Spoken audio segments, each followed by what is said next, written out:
Welcome, everybody. Hello, Turkey. Hello, NucleOSS. Yay, hi. Indeed, this is a very special day for me, actually, because when I was sitting and thinking, this is actually the largest audience I ever had in my life, the largest screen I ever speak to.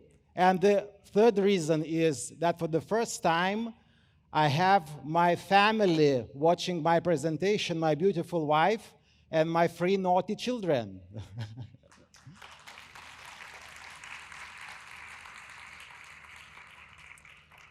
Let me remind you that I'm coming from Vilnius, Lithuania, and I'm a professor at Vilnius University, also a researcher, also a writer, a speaker.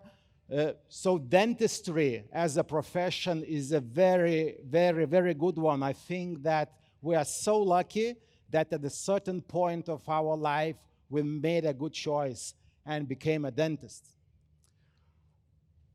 My story with NucleOSS begins here.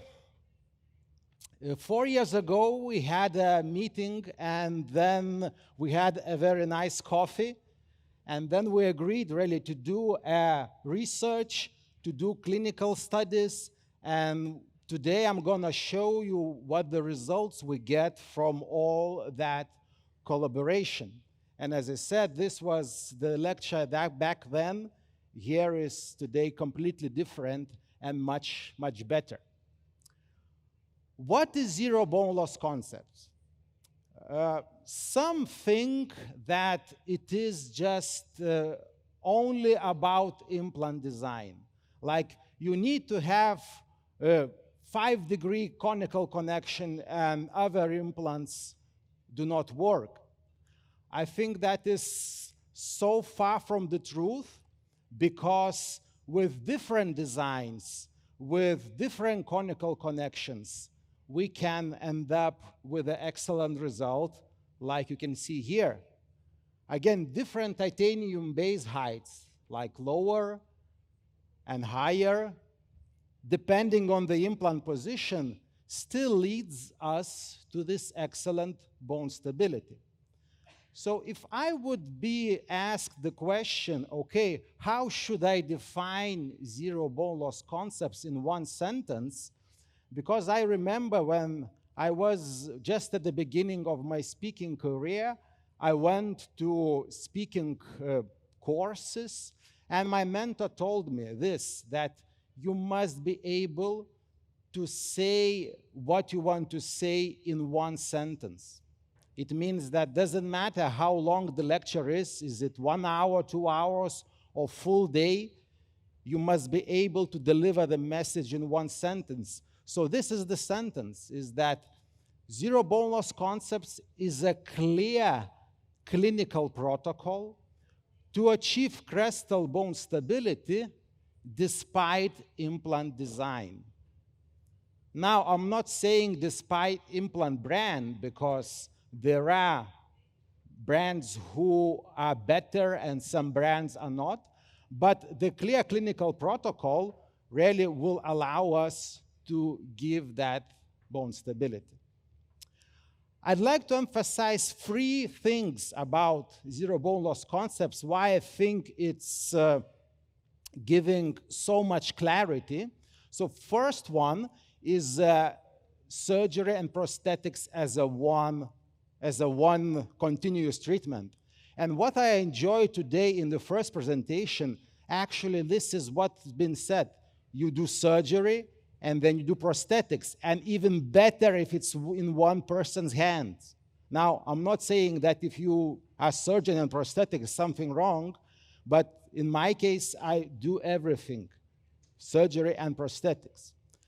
It's truly evidence-based knowledge, and I think there is no better clinical case to show why we need to have surgical and prosthetic skills than this one. So here you see subcrestally placed implant, a lot of bone, like excellent surgical work, and you send that implant to prosthodontist to restore it.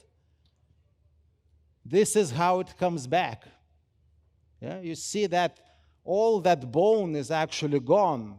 And the reason is obvious, that just poor selection of prosthetic materials, of prosthetic tie bases, leads to this result.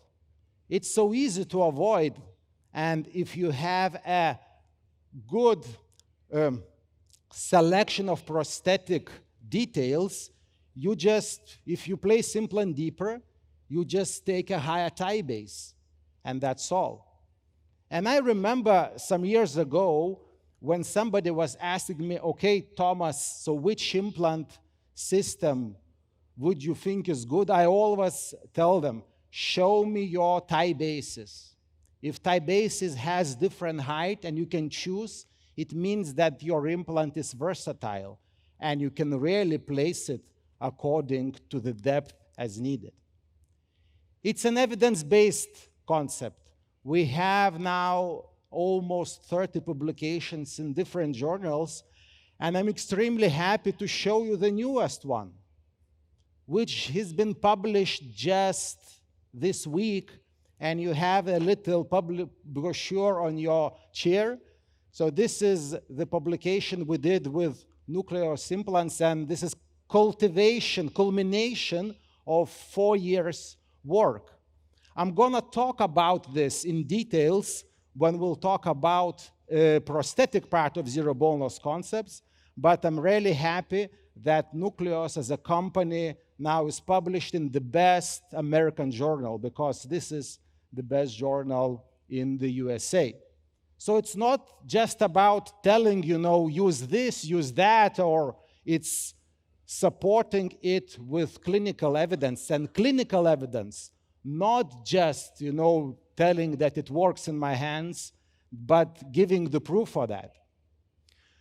Because, as I said, you know, I always have this, problem to answer the question when somebody asks me, okay, is zero bone loss concept for beginners or is it for advanced clinicians?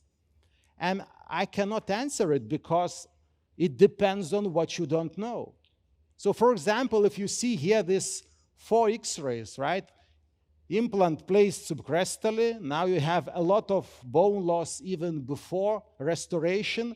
Now you make the final restoration, and after 1 year, you see bone a little bit coming back.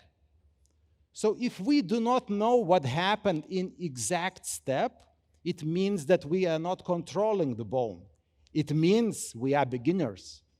Because every step has the reason. Behavior of the bone has the reason why it behaves like this. Now let's take another situation, a very similar one. Subcrestally placed implant, and you see that the bone is not moving.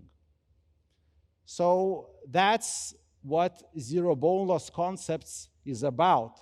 It's about control, about understanding why sometimes we have bone loss and sometimes we do not have bone loss, and if we have bone loss, to understand how to prevent it. Before we talk about possible reasons for bone loss, let's address elephant in the room. Why do we need bone stability? Maybe we don't. Maybe when this is good enough. Now, here you have 2 implants, identical implants. One implant has bone stability and the other does not. And I think we could argue for hours, and I'm not going to prove, trying to convince you that this implant will fail. Maybe it won't. Maybe it will stay like this for the rest of the life. However, if I make the question, okay, which of these implants you would like to have in your mouth? In your mother's, in your daughter's, in your wife's mouth? I think then it's clear. Of course, we want the best. So it means that we need to raise our margin of success and stop saying that this is okay, because it's not okay. And it's not okay just not only because of the principle, but because one also complication which can be a subsequent of crestal bone loss is fracture of the implant. When you change implant and crown ratio, and it means that implant is less surrounded by the bone, the leverage becomes higher, then it is possible really to have also that kind of complication. So I think that it's time to forget this paper, because this is what you see behind me is one of the most cited clinical papers in implant dentistry, Albrechtson et al., 1986. And what he did, 40 years ago, he looked at implants which were used at that time, calculated bone stability and bone loss, and he came up with success criteria, which included 1.5 millimeters of bone loss after 1 year. So, in my opinion, this is not success anymore. We cannot justify our mistakes by saying that Albrechtson in the last century told that bone loss is okay. I think it's not okay. It's not success anymore. We need to do better because we already have the protocols which provide us with bone stability, and we can be better. Because with time, I see not cases like this, as you can see here. Well, stable remodeling, yeah, stable bone loss. I would say that this is probably stable surrendering of the idea that crestal bone loss is possible to have no bone loss. And sure, all these implants are functioning, but is this success? I think it's not, because surely we never know what will happen to the bone. It might just simply continue to go lower, and then we can really lose the implant. I can show you completely different behavior of the bone. So we can have remineralization, like bone getting denser with time. Like here, delivery of the implant, and after 1 year follow-up, you see the bone is more dense, is mineralized. Now, what about here? An excellent case from our clinical study, which I'll talk more in details in the second part. But you can see we can have bone growth, 1.5 millimeter of bone growth after 1 year, not bone loss. So you can clearly see the initial bone loss, and after restoration, and again after 1 year follow-up, I have complete remineralization, complete growth of the bone in vertical direction, and I knew that it will happen because I created a protocol. I created the environment for the bone to really behave like this, and we will talk about it. Now, remember when I asked that, is it difficult to say, are you a beginner, are you an advanced clinician? When I saw this X-ray, I think that I am beginner too. Because look what we can see here. We can see vertical bone growth of about 1 to 2 millimeters, even between the implants. This is, again, from one of our clinical studies we did many years ago. And after 6-7 years, we see vertical bone growth.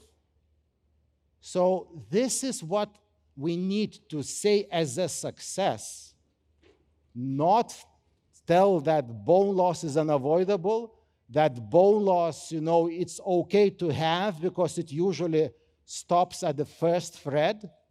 Like here, it may not stop. And you never know.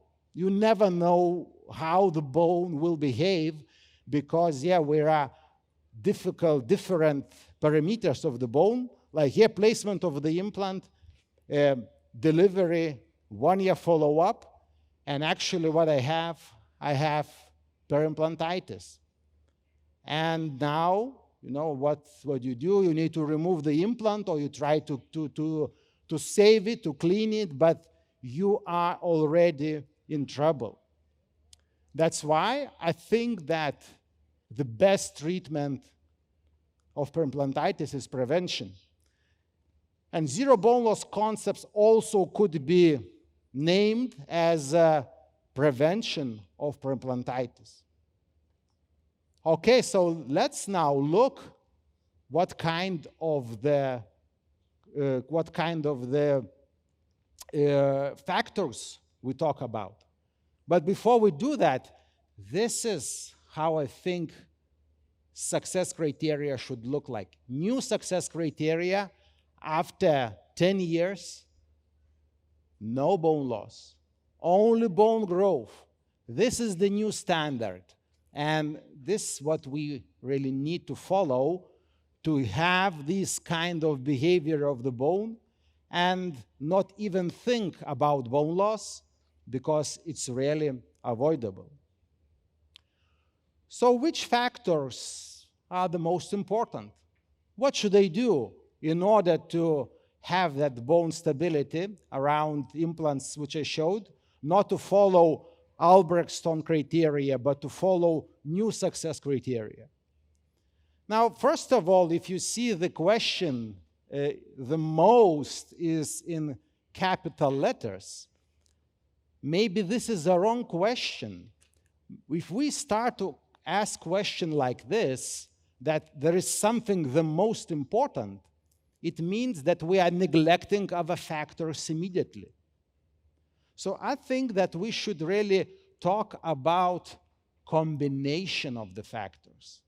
And I say like two big bubbles, implant design bubble and biological bubble. And if we live just in one bubble, like for example here, and I'm not thinking about biology, there is no other way. You won't be zero bone loss concepts successor. You won't be able to really get that stability. Vice versa, when people say biology always wins, no. There are some cases when biology loses. It's the same. When you say that only biology is important, you are neglecting implant design. That's also a mistake. So we should be living somewhere here between bubbles to know what's good for implant design, but to also know what's good from biological point of view. We start with implant design. What factors of implant design I think are important and which would prevent initial bone loss and further bone loss?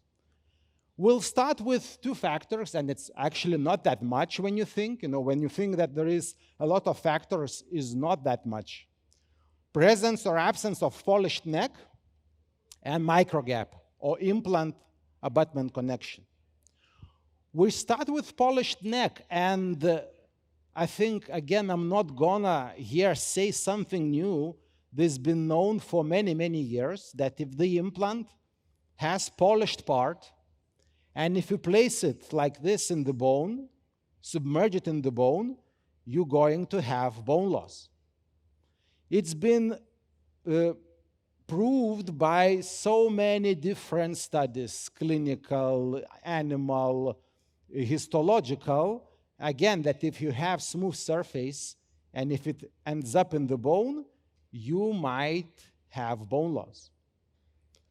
However, there is a completely different point of view, and it's even called control resorption, that you can place polished neck implant, like you see here, for example, Straumann tissue level, place it below the bone on purpose, thinking that you're going to lose bone to the rough surface, and that's how you accommodate implant position.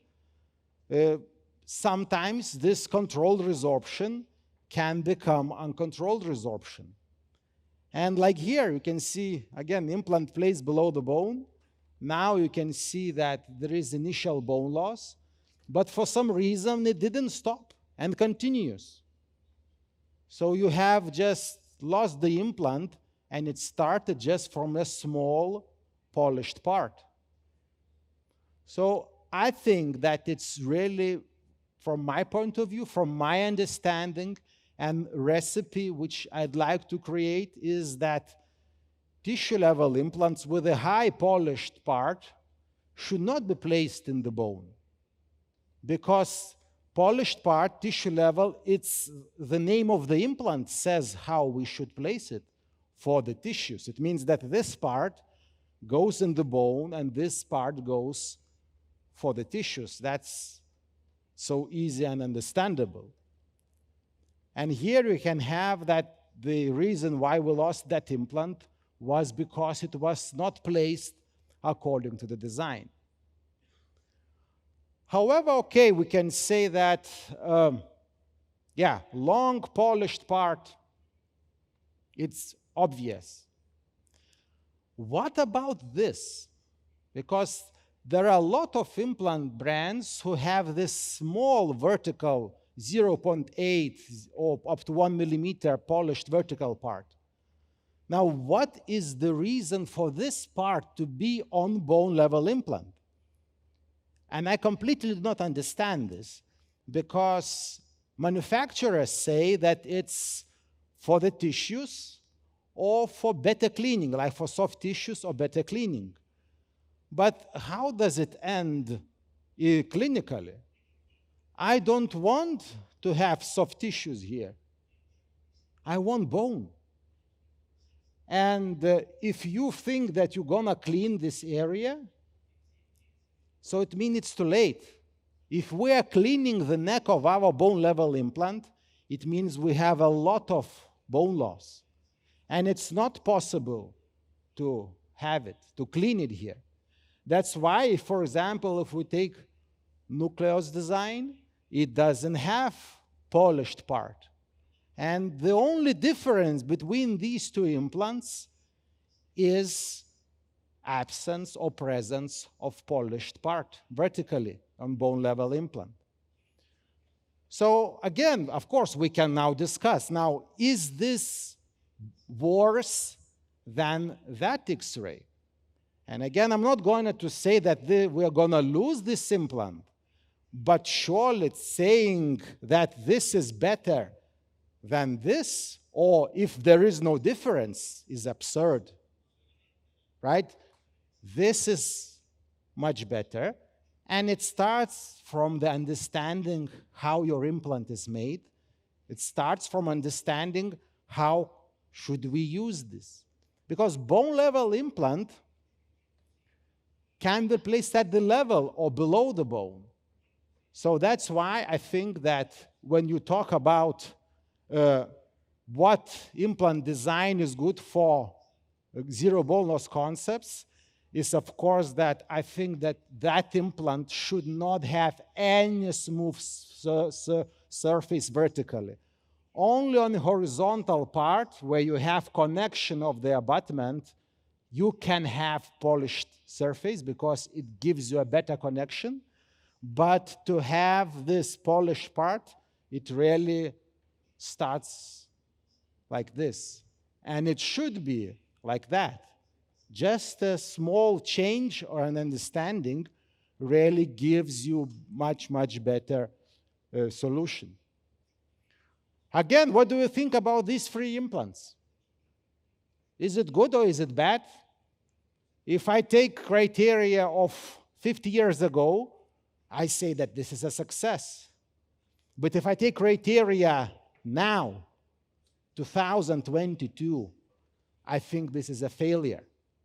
And if this is our implant, I mean, if we were the surgeon and prosthodontist who made this, we will say that it's okay. But if this is your competitor's implants and the patient came for your second opinion, you might say that, well, this is not so okay because you have bone loss. And this is how those implants looked just at the placement time. You see, subcrestally, all those implants have polished vertical part. This is Nobel parallel design, and that's why bone is gone. So I must admit that there are some designs which make implant stability and bone stability and zero bone loss very difficult to achieve. Microgap. How microgap really works in zero bone loss concepts process? I look at the microgap from 2 points of view. So one is from stability, how stable connection is, and the other is from bacteria. That we all know that when we place the implant is contaminated. It's not possible really to have sterile implant. That's why bacteria may escape and cause bone loss. And again, I'm not gonna say completely something new. I mean, it's been known for many, many years that if you have implant like this, implant without platform switching and not conical connection, if you place it at the level of the bone, like here, or below the bone, because of the movement and because of the bacteria, you will have bone loss. So that's, again, very, very simple and very, very easy to understand. Surely we have different connections, right? You have internal connection, external, you have different conical connections. Now, what is the difference between these two? And this is so important. I call this closed conus connections. It means that the conus is very steep. And open conus connections, which still conical, but are a little bit more open. What is the difference between those? The difference is prosthetic convenience. It means that if I have conical connection, which is more open, up to 20 degrees, I can use non-index tie bases, index tie bases, depending on the situation, and still work on implant level without multi-units. And for example, if I take this connection, yeah? If I go back, conical connection with steep conus, 5 degrees, or sometimes even less, it means that my implants must be 100% parallel, which is really, even with guided, not possible to be placed at the implant level. So for these implants, I'm obliged to use multi-units. And for example, I don't like multi-units. Only for full arches. But if it's small bridges, I always think about this kind of systems which have open conus. And NucleOSS really falls into this category because I can make a bridge on NucleOSS implants on implant level without thinking that I would need a multi-unit. For me as a prosthodontist, because I am trained prosthodontist, I look at everything from the eyes of prosthodontist. This is a very, very big advantage. But if we go back to, again, question of connection stability itself,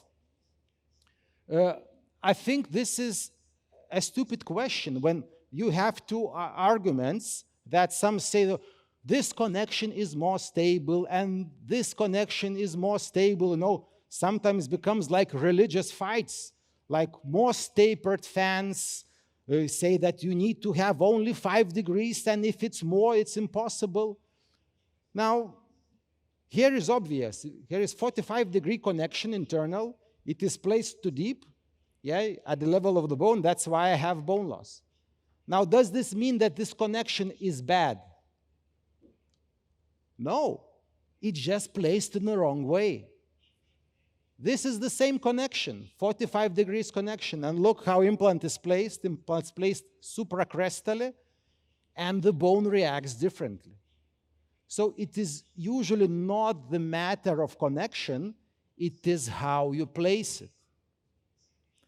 And this is the very nice slides when you can see that with 45 degrees, 15 degrees, and 5 degrees. So the steeper the connection, it means the more stability implant has, and then the implant can be placed deeper in the bone. It's not like there are better or worse connections. It, of course, depends how we use it, because with 45-degree connection implant, I'm restricted. I cannot place that implant deeper, and we know that bone-level implants, sometimes, and in most of the cases, should be placed deeper, depending also on tissue thickness. So this connection is not versatile. I'm not using it for many years. I do not recommend it. I think that we should think about conical connections, and closed conical or steep conical connection reduces my selection as prosthodontist, because, as I said, to restore this implant, and for example, here you have NucleOSS implant, right? You need multi-units. It's not possible to make a 3-unit bridge without multi-units. And if it's more open, like 15, 20 degrees, then the prosthetic, choices are much, much better. Now let's take a look at a hypothetical situation, okay? If we live in a bubble of implant design and we don't care about biology, this implant should never ever have bone loss, because it has platform switching, it has no smooth surface nowhere, and it also has this steep, long, 5-degree conical, more tapered connection, which is preferred by those clinicians who live in the bubble of implant design and say that the connection is the most important thing. So does this mean that this implant will never ever have bone loss? Now let's take a look at clinical situation. And this is not my case. This is given to me by one of my colleagues. 3 NucleOSS implants placed in maxilla according to the design. So design says that you should place it subcrestally a little bit or at the level of the bone, because the implant design allows that. We have sufficient keratinized tissues, stable, nothing is moving there. So it means that from biological point of view, it's also good, until I show you the sequence of the X-rays. Placement, 3 months of the healing, delivery, and not 10 years follow-up, when you could say that, okay, we have some bone loss, but it's 10 years, 0 years follow-up, just delivery X-ray. And these 3 most tapered implants with the most stable connection in the world have bone loss. And that bone loss started even before the restoration. So something happened between the X-ray and this, between this step of the treatment and this, because you can see even the implants were not loaded. You have healing abutments, and you have the shadow of provisional restoration, a provisional bridge which were used in this case. The question is why? And it was, you see, a lot of bone. And you could not compress maxilla. We all know that it's really not possible. The answer is here. Let's not live just in one of these bubbles. Let's talk about how they work together. Biological factors. So we are choosing the implant. Okay, so I'm looking at my implant, which I'm using. So I see, are there no smooth surfaces? I ask my manufacturer, what is the angulation of connection? I see if there is a platform switching, And if all those things are in my implant, it means that this implant is good. The next thing I do, okay, what are biological factors I need to know before I place that implant? Not after, before. Because sometimes, if you already place the implant and you do not evaluate this, sometimes it's too late. What biological factors we must keep in mind and know? And again, not so much. Look, as I said, zero bone loss concept is a demystification of bone loss. Because people want to think, they want to tell us that it's so difficult, it's so many factors. And usually, when you have bone loss, you play the patient. Oh, it's patient's fault, smoker, drinker, I don't know, and whatever, periodontal, or then you blame the company, oh, this is the bad implant you are making. No, 95% of bone loss cases are local ones, which we can prevent.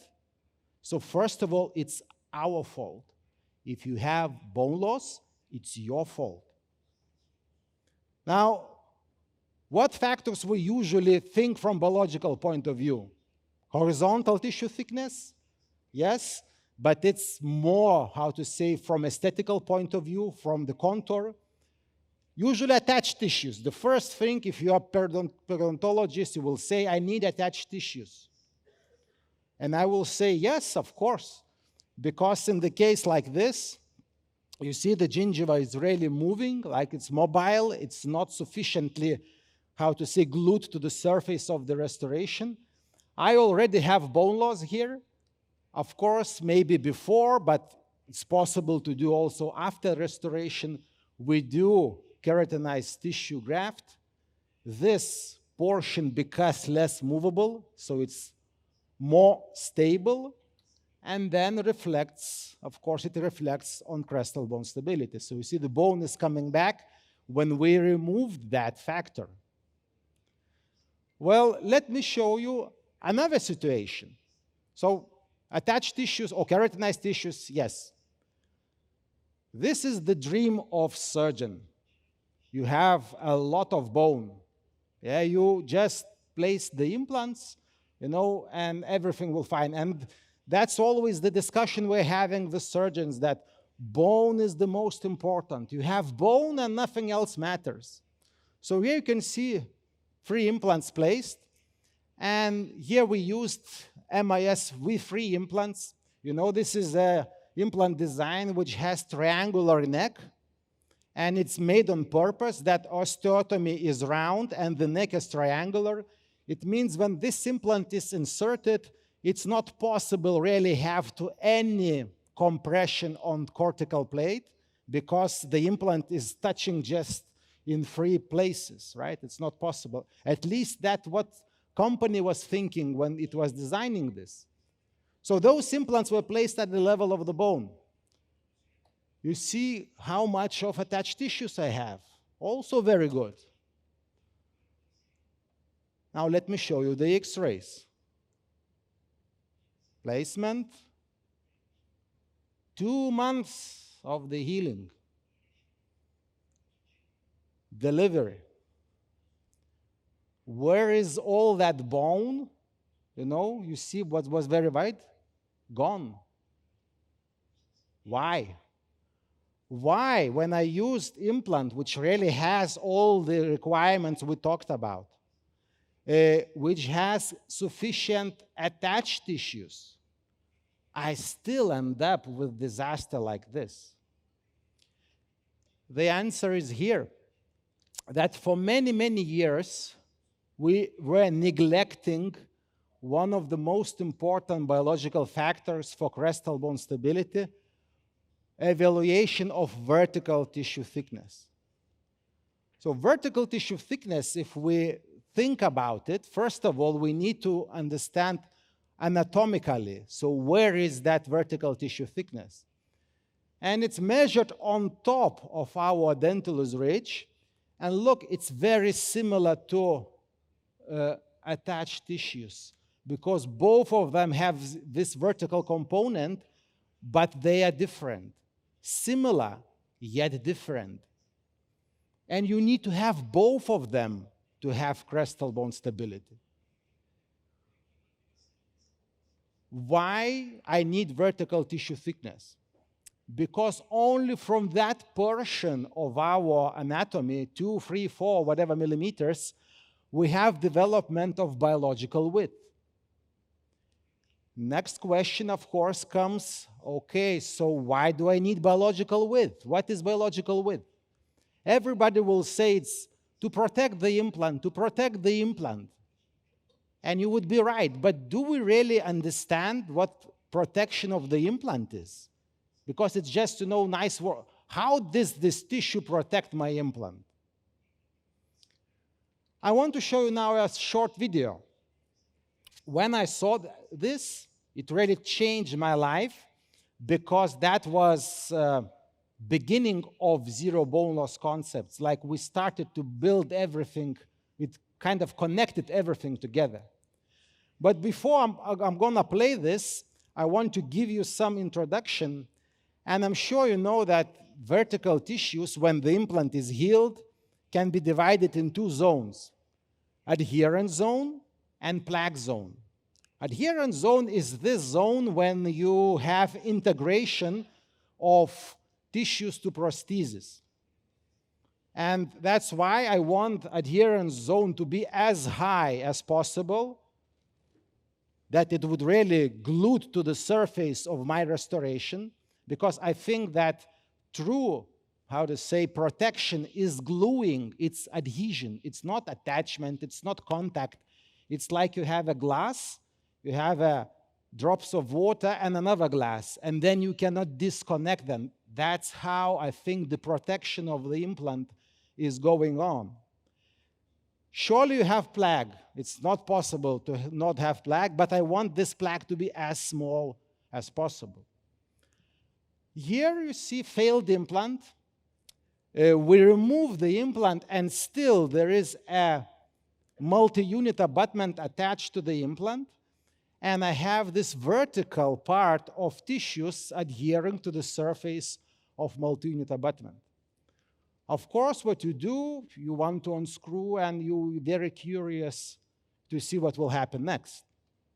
So we remove the abutment.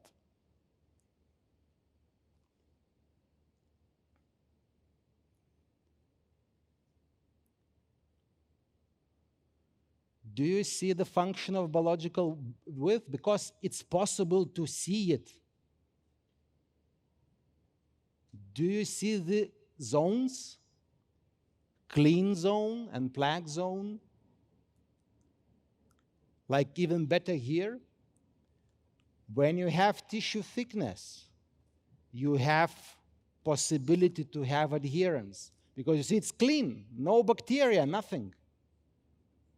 So that's why you need vertical tissue thickness in order to develop your clean zone on prosthetics, on multi-unit, on your restorations, on abutments. Doesn't matter what you put on top of the implant, but that protection must be happening on prosthetic part.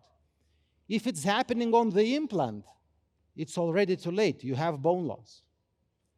And that's why we need to have this vertical tissue thickness to have the protection. And you can see that protection is no longer empty word to you.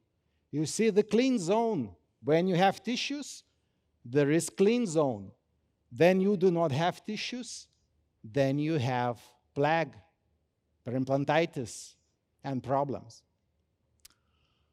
Well, apparently we have different patients. Some patients can have tissues like this, which are thinner, and some patients can have tissues like that, which are thicker.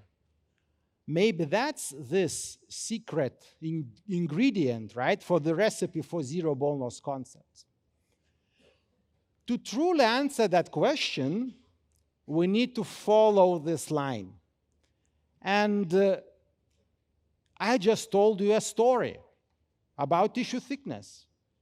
nice, with some visualization, videos, nice pictures.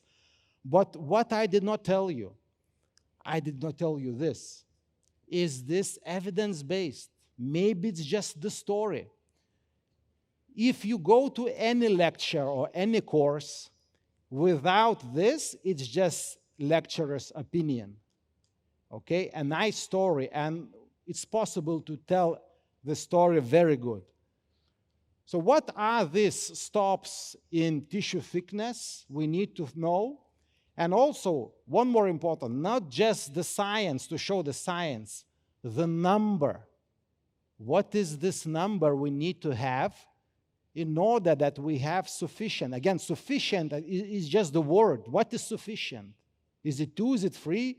Maybe 6. Maybe the thicker the better. If I have 10 millimeters of thickness, maybe that will be the best protection. So let's start it with 1996, the first animal study. And when somebody says that tissue thickness was my idea, I always correct them because it was not my original idea. Berlin Linder in 1996, they made a simple study.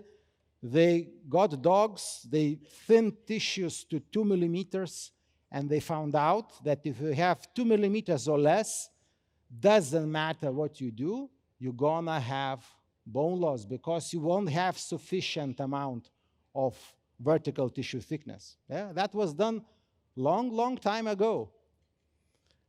My part in this story starts here, 2009. That's when we thought of testing that idea clinically. So we placed the implants, 2 implants side by side, and then you can see that this implant is placed above the bone, supracrestally, because this is how those implants should be placed, not stable connection above the bone to isolate the movements and polished neck. And then I measured the tissue thickness over that implant. Is it thin or is it thick? That's how I could really test the influence of vertical tissue thickness. And after 1 year follow-up, we had 2 big groups. In test A group implants, we had thin tissues, despite the implant which was placed above the bone. And keep in mind, this is 2006. Yeah? Of course, we have now better implants, and I would not use this implant now, but that was almost, 20 years ago. And then we still had bone loss. And in the thick tissue group, the same implant placed in the same position above the bone had only 0.25 millimeters of bone loss. And that was unheard of. Again, the same journal as with NucleOSS study, we published in International Journal of Oral and Maxillofacial Implants in the USA, 2009. That was the first clinical study saying, look, you must think about tissues, vertical as well, not keratinized, which is important, but vertical tissue thickness is important. And I like to see those cases after 15, 13 years follow-up. Now see, 2 months, 1 year follow-up, 13 years follow-up. Look what's happening with the bone. You see? Peaks of the bone going up. Why? Because we created positive environment. Because when you have sufficient tissue thickness, bone reacts like this. And I didn't do nothing here. No, bone reacts positively when it has thick tissues over them. Now, 2010, what happened next? Surely, in this first clinical study, we talked about implants without platform switching. At that time, platform switching was entering the market, and I think that it's really excellent innovation. I'm sure you know that the idea is moving the microgap horizontally. You are moving it inwards the implant instead of vertically, and that's still if the connection is a little bit moving and bacteria is going out, so that really does not harm the bone. Idea of platinum switching was, and a lot of studies were talking about, that this is, finally we have solution for crestal bone loss. Because look, about 160 studies said that platinum switching is really better. But when you look at cases like that, you have implant without platinum switching and with platinum switching. Without seeing these clinical images, it would be difficult to explain how we can have this different reaction, because implant with platinum switching has more bone loss compared to implant without. But when you look at these clinical images, now look at tissue thickness. This is 3 millimeters, and this is almost 1.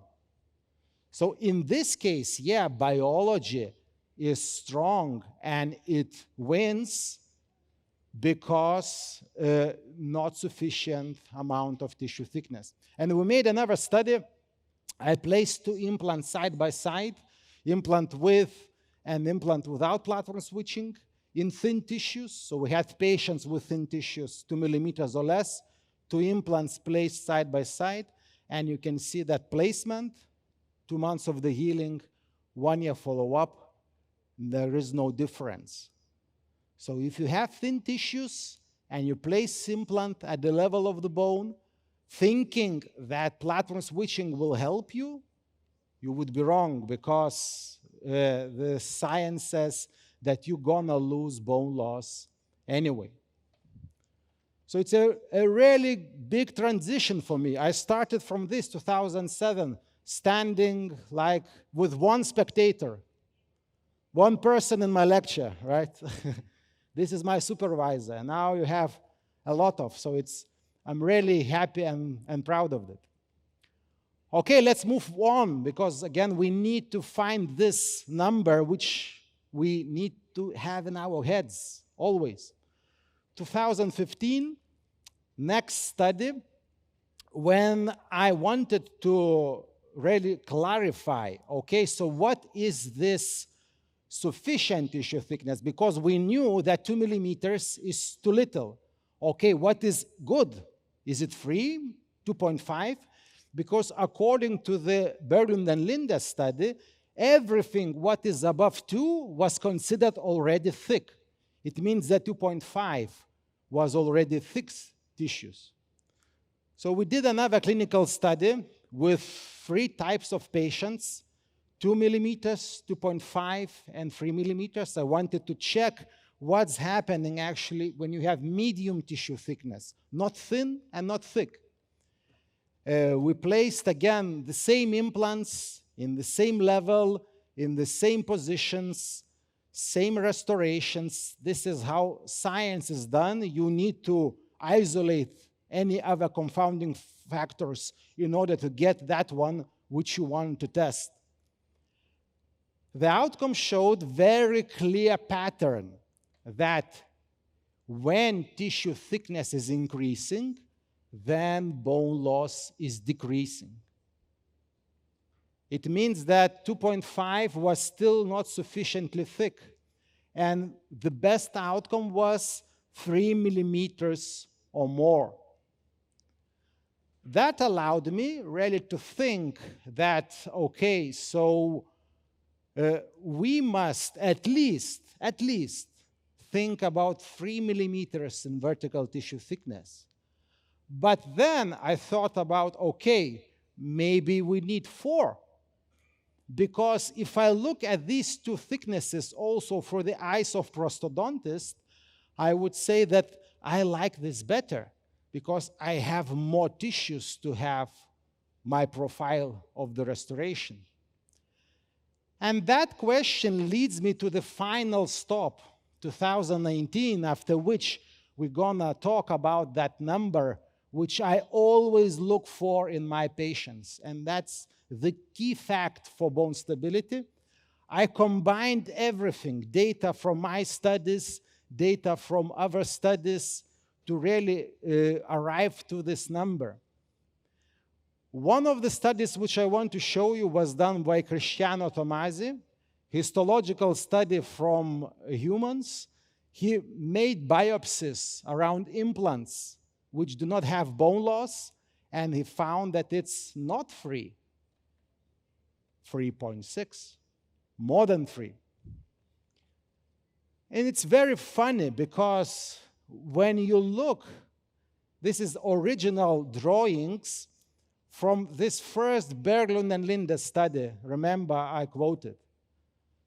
Now, I looked at that study, I don't know, 1,000 times. But only recently I noticed this number. So, in the study, the control group, which did not have any bone loss, was not just a little bit above 2, was not 3, it was 3.6 or 4 millimeters. So that is the number which I am always looking for to protect my implant. 4 millimeters of vertical tissue thickness allows me really to forget about this factor because I have sufficient height to develop my protection. This leads us to this question I asked before. So which factor is the most important? Maybe tissue thickness? No. The importance is how factors relate to each other. I think that the most important factor simply does not exist. Once we start to look at it as a combination of different factors of equal importance, that's the first step to crestal bone stability. That's the first step to zero bone loss concepts, to look at all factors of equal importance. However, if we specifically talk about vertical tissue thickness, because that is the factor which we really investigated, it's 4 millimeters. So if you have 2 millimeter tissue thickness, you do what? You place implant 2 millimeters deeper, and you have 4. If you have 2 millimeters of vertical tissue thickness, but you cannot place implant deeper because of the nerve, you do soft tissue augmentation. So there are different ways, really, how to increase your tissue thickness. That's now not the part of our talk today, but first thing you do, you always evaluate vertical tissue thickness, even before designing, even before implant placement, because according to that parameter, I choose my implant and I choose how deep I'm going to place that implant. So in those cases like here, when you have sufficient vertical tissue thickness, then your success depends on implant design. If I have 4 millimeters, then my success is here. That, remember, no polished surface, platinum switching, sufficient conical connection stability, that allows the implant to be placed at the level or below the bone, and then I can have bone stability. So placement and 1-year follow-up, you see that it's really stable. Very similar understanding is also with immediate implant placement. When you have a situation like this, the molar which needs to be extracted, so what you do after extraction, I have a lot of bone. I have type A socket. This is even not immediate anymore because you can see that the implant is really placed in all native bone, and the position of the implant really dictates me the vertical tissue thickness. And then, as I said, implant design features guarantee me crestal bone stability. So placement of the implant, grafting of the site. Now this is so important. Individual healing abutment. I look at immediate implant placement, not for the eyes. It's not surgery for me. It's part of prosthetics. because the profile which I'm going to keep, this is the biggest win for me. Not that the implant will integrate faster, because it will, but that after 1 week or after 1 month and after 4 months, when the implant is finally integrated, you see I have excellent tissues. So really nothing changed and everything looks excellent. That's the power of immediate. You will never have that with delayed approach. It's impossible, and surgically very difficult. And this is not surgically difficult. You just need to place the right implant in the right position, and first of all, change your thinking if you're still not doing immediate. When everything's right, you can see that with time, everything's getting better. 1 year follow-up, 3 years follow-up. You see that the tissues are growing. I'm going to talk this after the break when we'll talk about prosthetic part of zero bone loss concepts, but it's obvious that when you give good protection for the implant will just get better with time. So placement, 4 months, delivery, 1 year follow-up, 3 years follow-up. You see, corticalization of the bone. When I see this picture, I know that the implant will be stable for long follow-up. Okay, so it's time to make a first take-home messages from all what we talked about. 4 millimeters vertically, this is our secret ingredient. If you have 4 millimeters, then your success depends on implant design. If you do not have 4 millimeters, you're not creating, doesn't matter what you place, you will lose bone. And implant design features, platform switching, conical connection, and no polished surface. And the last, in immediate, that we must really place the implant sufficiently deep that we'd be able really to protect and create all that profile which we have. Okay, so with this, I'd like to make a stop. We have a break, and after that, we come back and continue our prosthetic part of zero bone loss concepts. Thank you.